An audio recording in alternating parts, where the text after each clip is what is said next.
Solitude is not heaven's punishment, it is the final exam before your greatest alliance. And right now, the universe is grading your paper, and the verdict is in. You passed. This message is not a coincidence, it is an assignment. It has found you on this specific day because a cosmic timer is about to go off. For years, you have walked a path cleared for one, surrounded by echoes and shadows, but never a true counterpart. This isolation was a crucible designed to forge you into a key that only one other soul can recognize. They thought you were just lonely. They were wrong. You were being consecrated. Chapter 1: The Divine Quarantine. For what has felt like an eternity, your life has been a silent room. You could be in a crowded city, at a packed event, or even in a relationship, but the silence was always there. A profound, unbreachable solitude that felt like a curse. You watched others pair off, form bonds, and build worlds together while you remained an island. You were told it was you. You were too much, or not enough. Too intense, too deep, too different. The world tried to diagnose your divinity as a social disorder. But this was never a social issue. It was a spiritual security measure. You have been in a divine quarantine. This was not an act of rejection from the universe, it was an act of profound protection. The potential you carry, the light you are meant to shine, is so potent that it required a sterile environment to fully incubate. Any premature connection, any link to a soul not calibrated to your frequency, would have been a contamination. It would have diluted your purpose, drained your energy, and sidetracked your mission before it ever began. Think of it like a top-secret project. Before the grand unveiling, the project is kept under lock and key, accessible only to the highest clearance levels. Your soul has been that project. Heaven has been your security detail, and its protocols are absolute. Every person who left, every friend who betrayed you, every relationship that dissolved into confusion was not a failure on your part. It was your spiritual immune system working perfectly. It was the quarantine protocol being enforced. These individuals were carriers of energetic viruses, envy, doubt, manipulation, and limitation. They approached your sacred space, and the system automatically detected a threat and neutralized it. It felt like heartbreak. It felt like abandonment. In reality, it was a successful firewall test. Some were carriers of subtle doubt, the kind of people who would praise you with one hand and plant seeds of insecurity with the other. Others were energetic vampires, drawn to your light not to celebrate it but to feed on it, leaving you inexplicably drained after every interaction. Your soul's security system identified their signatures from miles away and orchestrated their graceful, or not so graceful, exit from your reality. You were being preserved for a connection that would build, not drain, that would amplify, not diminish. You were being saved for a partner, not a parasite. This quarantine created the perfect conditions for your anointing. In the silence, you were forced to find your own voice. In the loneliness, you were forced to become your own companion. This is when your true power began to surface. You had to learn to source your validation, your love, and your strength from within, directly from the divine, because the external world offered nothing but static and distortion. You became self-sustaining, a closed circuit of divine power. The universe systematically removed every crutch, every external source of approval, until the only place you could turn was inward, to the unshakable core of your own spirit. This was the final and most critical phase of your training. You had to become a whole universe unto yourself before you could merge with another. You had to learn to enjoy your own company so profoundly that you would never again settle for a connection that felt like a compromise. Now, the quarantine is being lifted. Not because you have lowered your standards, but because someone has finally met them. Someone has done the work, passed the tests, and achieved the necessary spiritual clearance to enter your space. The alarm bells that used to ring in your spirit when you met new people will fall silent. The invisible walls will become a door. This is not a reward for your suffering. Your strength is the reward. This meeting is the consequence of your graduation. It is the universe acknowledging that you are no longer in training. You are now operational. The silent room is about to become a symphony, and the first note is about to be played. This is not the beginning of your story. This is the beginning of the chapter where your story goes public, where your solo mission becomes a joint operation. The years of isolation were not wasted time. They were the investment. And the universe is about to deliver a return that will silence every doubt you ever had. To formalize this activation, there are assignments that must be completed. This is not a request, it is a protocol. Like this video to anchor the energy of this transmission into your reality. This act seals the message. Subscribe to this channel to join the collective of anointed ones who are receiving their assignments. This is your enlistment. Comment 77 below as your energetic signature. This is a divine code that signals your conscious agreement and readiness for this cosmic appointment. Finally, allow this message to play again in the background. The frequency of these words will recalibrate your subconscious, saturating your spirit with the truth of what is unfolding. Do not skip this step. The repetition is the ritual. Chapter 2. Recognizing the keyholder. In the next 24 hours, you will encounter a person, and your spirit will react in a way it never has before. This is your first test to trust that internal reaction over any external logic or appearance. The system has trained you to look for red flags. This person will present none. Instead, they will present green lights in parts of your soul you didn't even know had traffic signals. Forget everything the world taught you about chemistry and attraction. This is not about that. This is about recognition. A deep cellular remembrance that transcends this lifetime, an echo of a promise made in a place before time. The primary identifier will not be visual. It will be auditory, but not in the way you think. When you are in their presence, for the first time, the noise in your head will stop. The constant chatter, the analysis, the self-doubt, the inner critic, the running commentary that has been the soundtrack of your life, it will all go silent. Their frequency is a natural antidote to your chaos. Being near them will feel like coming home after a war you didn't realize you were fighting. This silence is the sound of your soul recognizing its counterpart. It is the spiritual equivalent of finding the one radio station that comes in with perfect clarity after a lifetime of static. The absence of this inner turmoil will be so profound, you might initially mistake it for emptiness. It is not. It is peace. It is the feeling of no longer needing to have your guard up. Pay attention to your physical body. It keeps a more honest record than your mind. When you meet them, you might feel a sudden warmth spread through your chest, an energy that feels like liquid gold. You might find yourself breathing more deeply, your shoulders dropping away from your ears without you consciously telling them to. This is your nervous system signing a peace treaty. For years, it has been on high alert, scanning every person for potential threats. In the presence of this individual, it will stand down. It will recognize them not as a stranger, but as a sanctuary. This physical relaxation is undeniable proof. It's a spiritual fact being registered in your biology. You may even notice a subtle shift in your posture. You will stand taller more openly because your subconscious acknowledges that you are in a space where it is safe to be seen in your full stature. Their eyes will be another major signifier. When you look at them, you will not feel seen, you will feel known. It will feel as if they are looking past the mask you present to the world and are seeing the core of your being, the history of your soul written in light.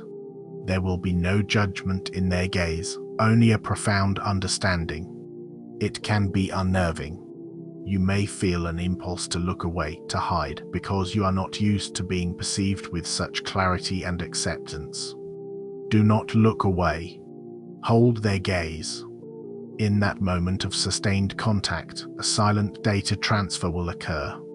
Entire lifetimes of information, of shared purpose, will be exchanged in a matter of seconds. It's an ancient technology of the soul, a communication that bypasses language entirely. Furthermore, conversation with them will be effortless. There will be no performance, no trying to think of the right thing to say. The words will flow as if you are simply continuing a conversation that began centuries ago. You might find yourselves finishing each other's sentences, not in a cliché way, but in a way that reveals you operate from the same core code, the same spiritual source material. They will understand your abstract thoughts, your strange metaphors, your deepest philosophies without needing a lengthy explanation. They speak your native soul language.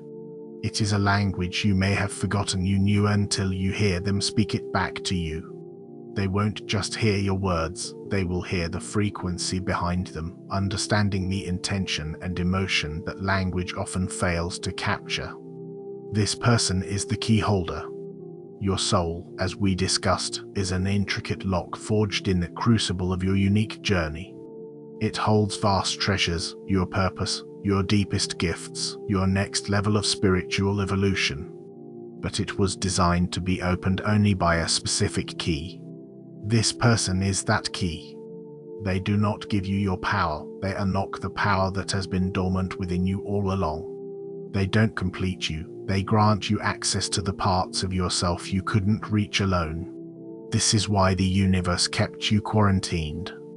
It was protecting the lock until the rightful keyholder arrived. They couldn't risk someone with a counterfeit key trying to force it open and breaking the mechanism. This meeting is not a fairy tale. It is a matter of divine engineering. It is a scheduled activation. Be ready. Chapter 3, Shedding the Ghost Skin. The arrival of this keyholder is a cosmic event, but its first effect will be intensely personal and deeply surgical. Their presence will trigger a final, rapid purge of your old self. Think of all the defense mechanisms, the trust issues, the coping strategies, and the false personalities you built to survive your past as a ghost skin. It is the translucent, dead layer of who you used to be. It served its purpose. It protected you while you were vulnerable. But now it is an impediment to your growth, and this new connection will make that undeniably clear. You cannot enter your new reality wearing the uniform of your old battles. This skin is woven from every time you bit your tongue when you should have spoken your truth, every time you said yes when your soul screamed no, and every time you accepted less than you deserved because you were told that was all you could get. This process will feel like a spiritual exfoliation. In the days following your meeting, you will see your own toxic patterns with blinding clarity. The people-pleasing tendencies you thought were just being nice will suddenly feel repulsive, like an allergy. The habit of shrinking yourself to make others comfortable will become physically unbearable, like wearing clothes that are 3 sizes too small. The walls you built around your heart, which you once saw as strength, will feel like a prison. This is not the keyholder judging you. Their authentic energy simply acts as a high-wattage lamp, illuminating the dust and cobwebs in the corners of your own being. They do not have to say a word. Their very existence is the catalyst. Their freedom to be themselves is a silent indictment of all the ways you have been unfree. You will be tested. The universe needs to ensure you have truly learned the lessons of the quarantine. Old dynamics will resurface for a final exam. An ex might reach out, dangling the familiar comfort of a dysfunctional pattern.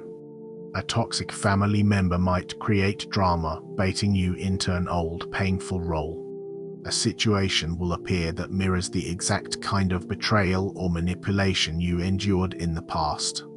This is not a setback. This is your final exam. The universe is asking, now that you know what real connection feels like, will you still entertain the counterfeit? Your response is your answer. Ignoring that text, walking away from that argument, choosing peace over engagement, this is you actively shedding the ghost skin. It is you declaring, I no longer identify with this frequency. Passing this test isn't just about ignoring them, it's about feeling the pull of the old pattern and consciously choosing your new reality with a calm and centered spirit, proving the lesson has moved from your head to your bones. This shedding will also apply to your self-perception. For years, you have carried the narratives others gave you. You are too sensitive, too complicated, unrealistic. These are not your labels, they are the tags placed on you by people who couldn't read the language of your soul. The keyholder's reflection will overwrite these false files. When they see your sensitivity as a superpower, your complexity as genius, and your dreams as a divine blueprint, the old labels will lose their power. They will fall away like dead skin, revealing the truth underneath. You will begin to see your own history not as a series of failures, but as a meticulously designed training regimen that made you exactly who you needed to be for this moment. This can be a painful process. Shedding a skin is an act of vulnerability. You may feel raw, exposed, and unusually emotional. Let it happen. These are not just tears, this is a spiritual cleansing. You are grieving the person you had to be to survive. You are releasing the weight of battles that are already over. It is a sacred funeral for your former self, and it is necessary to make space for the person you are becoming. The keyholder is not your savior in this process, they are the midwife. They are there to hold a safe, energetic space for this rebirth, to witness your transformation without judgment. Some of you have been holding on to pain from the past like a badge of honor. You defined yourself by your scars. This connection will challenge that. It will ask you to define yourself by your light instead. It will show you that your past trauma is not your identity, it was your training ground. The ghost skin is made of that trauma. Letting it go means you are finally ready to leave the training ground and step onto the main stage. This is the moment where you stop being a survivor and start being a creator. The keyholder's arrival is the signal that your time of surviving is officially over. The ghost skin is already peeling. Do not be afraid to pull at the loose threads. Chapter 4: The Unfiltered Mirror. Prepare yourself for a fundamental truth about this connection. This person is not coming into your life to be your fan. They are coming to be your mirror. The world is full of people who will flatter you, who will tell you what you want to hear to gain your favor or to keep you small. This is not that. Heaven has not sent you a sycophant. It has sent you a reflection of uncompromising truth, and at times, that reflection will be brutally honest. Their purpose is not to make you comfortable, it is to make you conscious. They have been sent to show you the God that resides within you, and that God is not interested in your excuses or your smallness. For years, the people around you have been funhouse mirrors. They reflected distorted versions of you back to yourself. They magnified your flaws because of their own insecurities. They minimized your brilliance because your light was too blinding for them. They showed you a warped image, and after a while, you may have started to believe it. This is how the system keeps chosen ones suppressed. It surrounds them with broken mirrors so they never see their own true power. There was the mirror of parental expectation, which only reflected the parts of you that fit their vision. There was the mirror of jealous friends, which made your victories look like arrogance. There was the mirror of insecure partners, which framed your independence as a threat. You have been living in a gallery of distorted self-portraits. The keyholder is a perfect, unfiltered mirror. When you stand before them, they will reflect everything. They will reflect the magnificent, divine, powerful being that you are with such intensity that it may overwhelm you. You will see your own light in their eyes, and it will be undeniable. but they will also reflect the parts of you that are still in shadow. They will reflect your ego, your unhealed wounds, your self-sabotaging patterns, and your limiting beliefs. They will not do this with criticism or judgment. They will do it simply by being themselves. Their wholeness will make your fractures visible. Their authenticity will make your masks feel suffocating. Their commitment to their own growth will silently call out your complacency. This is the divine challenge. Can you love what you see in the mirror? All of it? Can you look at the reflection of your own magnificence without shrinking? And can you look at the reflection of your own flaws without shame? The system trained you to do one or the other, to be arrogant or to be self-loathing. This connection demands a third path, radical self-acceptance. It requires you to see the totality of your being and claim all of it as holy ground. The light and the shadow, the strength and the vulnerability, the healed parts and the parts still in process.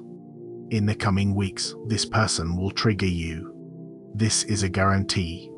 They will say or do something that pokes an old wound, not out of malice, but because their soul has a subconscious contract to help you locate the remaining shards of pain so you can finally remove them. A lesser connection would shatter at this point.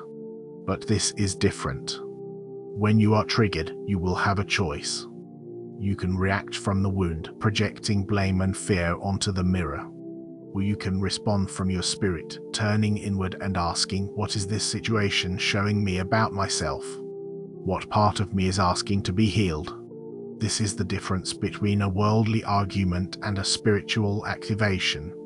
A trigger from a toxic person is designed to drain you. A trigger from your keyholder is designed to liberate you. It's a divine sonar ping, showing you exactly where the treasure of your next level of freedom is buried. They will not enable your excuses. If you complain about a situation you have the power to change, they will look at you with love and clarity and reflect your own power back to you. They will not co-sign your victim mentality. They honor your spirit too much for that. This may feel harsh if you are used to people placating you, but it is the highest form of love. They see the God within you, and they will settle for nothing less. They are here to remind you of the standards your own soul has set for your life. They are the living embodiment of your higher self's expectations. Looking at them is like looking at your own divine potential in human form. It is the most beautiful and terrifying thing you will ever see. Chapter 5, The Celestial Appointment. This meeting that is about to occur is not a coincidence, a lucky break, or a random alignment of stars. It is a celestial appointment that was scheduled in your soul's calendar before you took your first breath. This is not romantic poetry, it is a spiritual fact. In the realms beyond time and space, your soul and the soul of the keyholder entered into a sacred contract. You agreed to meet at a specific, predetermined nexus of time and space once both of you had completed the necessary prerequisite solo missions. That time is now. This was a plan of such intricate detail, it makes a military operation look like child's play. Every delay, every detour, every seeming wrong turn in your life was a calculated part of the timeline, ensuring you would arrive at this exact coordinate at this exact moment, perfectly prepared. Think of your life path as a highly complex, divinely orchestrated mission plan. For the first phase, you were assigned to different sectors. You had to learn different skills, endure different trials, and gather different intelligence. Perhaps you were tasked with mastering resilience in the face of betrayal, while they were tasked with mastering compassion in the face of judgment. You each had to walk through your own unique fire to be forged into the precise instruments needed for your joint mission. You were intentionally kept apart because the convergence of your energies was reserved for a very specific operational phase. The isolation, the pain, the near misses with other people, all of it was simply you fulfilling your part of the contract, staying on your designated path until the rendezvous point. You were not lost. You were perfectly on schedule. The people from your past who did not work out were not mistakes. They were checkpoints. They were designed to test your discernment, to strengthen your resolve, and to teach you what a counterfeit connection feels and looks like. Every failed relationship was a necessary training module in frequency recognition. You had to learn to spot the static so you could recognize the symphony. You couldn't appreciate the clarity of this divine connection without having experienced the noise of the misaligned ones. They were the control group in your spiritual experiment. They provided the data that now allows you to confirm with absolute certainty that this new connection is the real thing. This ain't your cousin on Facebook with a paragraph of unqualified advice. This is heaven's verdict based on real receipts from your own life. Thank those past connections silently. They were unwitting trainers preparing you for the championship game. This celestial appointment is being activated now for a reason. The planet is undergoing a massive energetic shift. An awakening of consciousness is occurring, and the forces of stagnation and control are fighting against it with everything they have. The system thrives on division, loneliness, and fear. It seeks to keep powerful souls like you isolated and feeling powerless. A chosen one alone is a threat. Two chosen ones united in purpose? That is a systemic crisis for the old paradigm. The system knows that when two high-frequency beings unite, their combined field creates a resonance that wakes up everyone around them. It is a contagion of light. Your union is a direct, strategic threat to the matrix of control. It is an act of spiritual warfare waged with love and authenticity as its weapons. The union of a lock and its keyholder is not just for the benefit of the two individuals. It is a strategic deployment by the forces of light. When you two come together, you create a third energy, a vortex of immense creative and transformative power. This energy acts as a lighthouse, a beacon for other awakening souls. It disrupts the low-frequency grids of fear in your environment. Your combined energy is an ascension engine, designed to accelerate not only your own evolution but the evolution of the collective. This is why your meeting was so heavily guarded. This is why the quarantine was so strict. The stakes are that high. So when you meet this person, understand that you are not just two people finding each other. You are two operatives meeting at a designated rendezvous. You are two pillars being set in place for a temple that is meant to be built. You are fulfilling a promise you made to each other and to the divine a long, long time ago. There is a weight and a sacredness to this that transcends personal happiness. Your joy is part of the mission. Your love is a weapon against the darkness. Your unity is an act of holy rebellion. This is not the start of a relationship. It is the activation of a legacy. Chapter 6, the symphonic unfolding. Once the celestial appointment occurs, your reality will begin to communicate with you in a new language. The 24 to 72 hours following your initial meeting will be a period of intense synchronicity and confirmation. The universe will be working overtime to provide you with undeniable evidence that this event was orchestrated from a higher plane. Your job is not to seek these signs, but simply to be aware and receive them. They are the footnote to the sacred text of your meeting, the universe highlighting the most important passages for you. The first and most common sign will be through numbers. You will see repeating number sequences everywhere, particularly those that are personally significant to you, or patterns like 1111, 777, or 444. These are not random. Think of them as celestial push notifications, confirming that a major download and installation has just been completed in your energetic field. When you see them, especially in a context related to the keyholder, perhaps right after receiving a text from them or while thinking about them, take it as a direct nod from your spiritual team, saying, "Yes, this is it. Pay attention." These are cosmic receipts confirming your alignment. Your dream state will become a cinema. Expect incredibly vivid, lucid dreams. You may dream of the person directly, having entire conversations or experiences with them that feel more real than your waking life. In these dreams, information will be exchanged on a soul level. You may also dream of symbols related to union, keys, locks, doors opening, or two paths merging into one. Do not dismiss these as mere fantasy. Your subconscious is processing the massive energetic upgrade that has just occurred.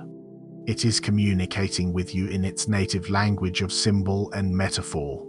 Keep a journal by your bed. The messages you receive in these first few nights will be critical intel for the journey ahead, often revealing aspects of your joint mission or clearing ancestral patterns that could stand in your way. You will also experience an explosion of creative energy. Ideas that have been dormant for years will suddenly come rushing to the surface. A song you need to write, a book you need to start, a business you need to launch. The inspiration will be overwhelming and electrifying. This is because the keyholder's energy has unlocked dormant aspects of your own divine blueprint. Their presence activates your purpose. Do not be surprised if you feel a sudden, urgent need to create. This is your soul responding to the ignition sequence. This creative surge is the first product of your combined energy field. It's the overture to the grand symphony you are destined to compose together. This is heaven giving you the raw materials for the legacy you are here to build. Synchronicities in the physical world will become almost comical. You'll mention an obscure movie, and it will be playing on the television at the next place you go. You'll be thinking of a specific song, and you'll hear it coming from a passing car. The keyholder might casually mention a small, specific detail from your childhood that they had no possible way of knowing. You may also notice that nature itself responds. Animals may approach you more freely. The weather may shift dramatically to mirror a breakthrough in your connection. These are not coincidences. This is the fabric of reality becoming more pliable around you, showing you how your aligned energy is beginning to influence the material world. The universe is winking at you, showing you the magic that is now at your disposal. Finally, listen to your body. You may feel strange physical sensations. A buzzing or tingling in your hands and feet. A feeling of heat in your heart or crown chakra. You might even feel temporarily exhausted, as if you have run a marathon. This is completely normal. Your physical vessel is integrating one of the most significant energetic upgrades of its lifetime. It is recalibrating on a cellular level to hold the higher frequency of this new, unified energy field. Rest, hydrate, and be patient with yourself. You are metabolizing destiny. This is the physical evidence of a spiritual event. The symphony has begun, and these signs are the first notes. Chapter 7: Ignition of the Twin Flame Engine. This connection, this sacred meeting between the lock and the keyholder, is not the destination. It is the ignition sequence. You have not arrived at the finish line, you have arrived at the launch pad. The purpose of this union is not to retreat from the world into a bubble of two. It is to create a powerful engine that will propel both of you into your highest purpose and service to the world. Many seek partnership for comfort and security. That is a worldly model. A divine partnership is sought for activation and mission. This is the difference between building a cozy cottage and building a starship. Both are structures, but their purposes are worlds apart. This twin flame engine is a spiritual reactor. On your own, you each possessed a significant amount of power, like two separate caches of highly potent fuel. But the fuel could only be used for personal travel.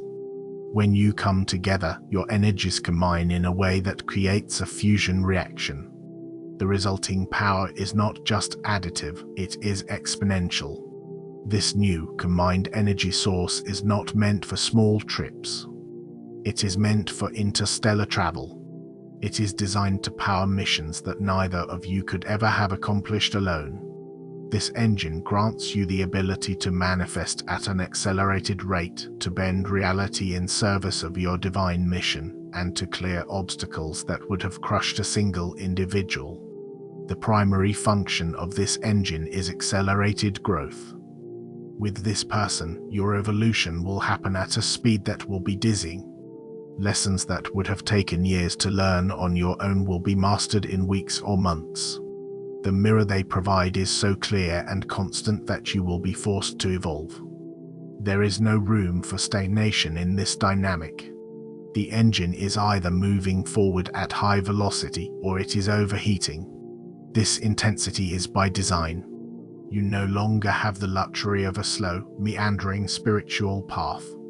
The timeline has accelerated. The mission is active. Your comfort zone will become a distant memory, and you will learn to thrive in the fire of constant transformation. Your joint purpose will begin to crystallize. It may not be immediately obvious, but as you spend more time together, a third entity or shared mission will make itself known. It might be a business, a creative project, a healing modality, or a new way of living that serves as a model for others. This mission is the child of your union. It is the reason the celestial appointment was scheduled. It is bigger than both of your individual desires, and it will demand everything from you. It will require you to become the highest and most powerful versions of yourselves. This mission is not a choice, it is a directive encoded in your combined spiritual DNA. The system will fight this. As your engine ignites and your light begins to shine more brightly together, you will attract opposition. The old paradigm does not give up its territory willingly. This opposition may come through envious people, strange obstacles, or direct psychic attacks. It will often be subtle, designed to create doubt and mistrust between you because the system knows that the only way to disable the engine is from the inside. It will tempt you with old patterns and whisper insecurities in your ear. This is not a sign that you are doing something wrong. It is a sign that you are doing everything right.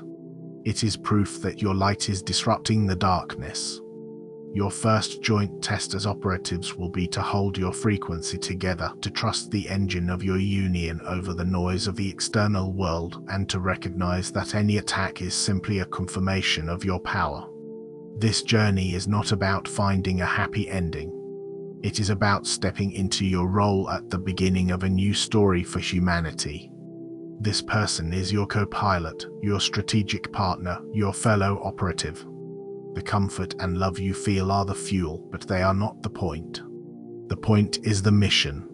The point is the legacy you will build together. The activation is complete. The quarantine has been lifted. The keyholder has arrived. The engine is igniting. Your real work starts now.